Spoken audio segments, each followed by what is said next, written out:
എസ്എഫ്ഐക്കും എഐഎസ്എഫിനും CPI സംസ്ഥാന secretary Binoy വിശ്വത്തിന്റെ വിമർശനം.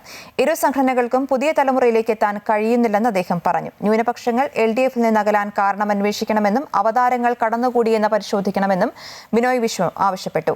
ഇഎംഎസ് സ്മൃതി ദേശീയ സെമിനാറിൽ സംസാരിക്കുകയായിരുന്നു അദ്ദേഹം. ആർഎസ്എസും സംഘപരിവാറും എല്ലാം ചേർന്നുകൊണ്ട് ന്യൂനപക്ഷങ്ങളുടെ എല്ലാ അവകാശങ്ങളെയും വെല്ലുവിളിക്കുമ്പോൾ, ചവിട്ടിത്തേക്കുമ്പോൾ ഞങ്ങൾക്ക് എപ്പോഴും ആശ്രയിക്കാം ഈ കൂട്ടരെ എന്ന് കണ്ടുകൊണ്ട് നമ്മളെ വിശ്വസിച്ചു. അവർ നമുക്ക് വോട്ട് ചെയ്തു, അവർ നമ്മുടെ കൂടെ ആയിരുന്നു. ആ വാക്ക് ഞാൻ ബോധപൂർവ്വം പറയുന്നു, ഇൻ പാസ്റ്റ് ടെൻസ്. അവർ നമ്മുടെ കൂടെ ആയിരുന്നു എന്ന് പറഞ്ഞാൽ അർത്ഥം ഇന്നല്ല എന്നാണ്. അതിന് മാറ്റമുണ്ടായി. ആ മാറ്റം നാം കാണണം. പിണറായി വിജയൻ പറഞ്ഞിരുന്നു തുടക്കത്തിൽ ചില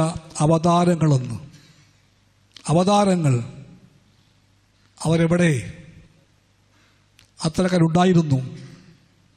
നമ്മളെ തേടി വരുമെന്നും നാം സൂക്ഷിക്കണമെന്നും നാം അകറ്റി നിർത്തണമെന്നും പിണറായി വിജയൻ പറഞ്ഞ ആ അവതാരങ്ങൾ പിന്നെ അടുത്തേക്ക് വന്നോ? അകത്ത് കയറിയോ?